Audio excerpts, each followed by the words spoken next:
Chers concitoyens, bonjour. Quand on parle de panneaux solaires, il faut le distinguer 4 types de solutions différentes. Les panneaux qui chauffent une solution hydroalcoolique afin de chauffer de l'eau, les panneaux qui produisent de l'électricité, les panneaux hybrides qui font les deux, et les vitrages qui produisent de l'électricité.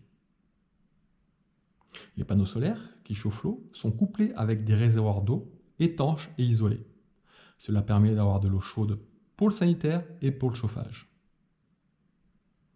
Les panneaux photovoltaïques pour produire de l'électricité.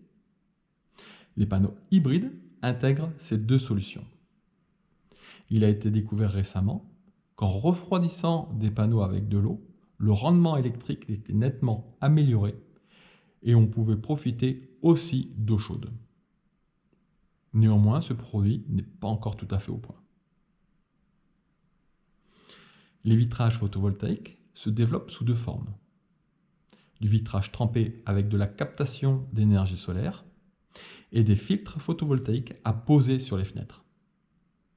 Cette technologie est toute nouvelle et n'est pas encore à la portée du privatif. Plusieurs essais sont en cours et c'est extrêmement prometteur. Bref, les technologies utilisant l'énergie solaire sont en plein boom. Cependant, les dispositions qui les accompagnent ont encore un train de retard. Les lois et les tarifications évoluent tous les 3 mois. Donc il faut suivre le fil des informations pour connaître les avantages et les inconvénients. Donc ce qui est valable aujourd'hui ne le sera peut-être pas demain. Quand on parle de panneaux photovoltaïques, tout de suite, il nous vient à l'esprit « Oui, qu'en est-il du recyclage ?» Les panneaux photovoltaïques sont garantis 25 ans en termes de production électrique, soit un rendement de 90% d'électricité par rapport à du neuf au bout de 25 ans. Autant dire qu'après ma mort, mes panneaux seront toujours actifs et rentables. Tous les particuliers qui installent des panneaux photovoltaïques d'une puissance inférieure ou égale à 3 kW peak n'ont aucun impôt à payer sur la revente de leur électricité. Au-delà de cette puissance, vous êtes imposable sur 29% de vos revenus jusqu'à 70 000 € par an. Je ne vais pas vous parler du parcours du combattant pour se faire subventionner les panneaux solaires, mais ça reste possible. Une fois le tout installé, il est nécessaire de se déclarer gratuitement auprès de Enedis comme producteur d'électricité. C'est obligatoire, car il faut que le réseau puisse absorber l'électricité que vous produisez afin d'éviter des surtensions dans votre voisinage. Je vous invite également à faire une déclaration auprès de votre assureur pour qu'il intègre ce nouveau système dans votre contrat d'habitation. Forcément, cela engendrera une augmentation du coût de votre assurance.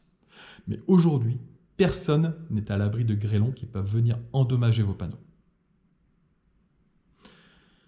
L'avantage du Linky est qu'il fait entrer et sortir le courant. Donc des micro-onduleurs suffisent au niveau des panneaux. Il n'y a plus lieu de s'équiper en appareillage électrique autre. En revanche, quand on signe un contrat de revente partielle ou totale, il faut savoir qu'il y a un abonnement de 2 € à payer par mois. De même, quand on donne gratuitement le surplus de sa production d'énergie, on paye environ 8 € par an sur notre facture d'électricité. Donc quand j'entends des personnalités politiques qui parlent de potentiel d'opportunités de stockage d'énergie, on voit bien qu'ils ne savent pas de quoi ils parlent. Pour ma part, nous nous sommes lancés dans l'aventure solaire et nous ne le regrettons pas. Pour information, on a divisé notre facture d'électricité par 2, avec une moyenne de 2 € d'électricité de consommation par jour. En général, l'investissement est rentabilisé entre 8 et 12 ans, en fonction de la région où on habite. Je souhaiterais que tous les systèmes de renvoi d'électricité des particuliers sur le réseau soient rémunérés de la même façon que celle des sociétés productrices.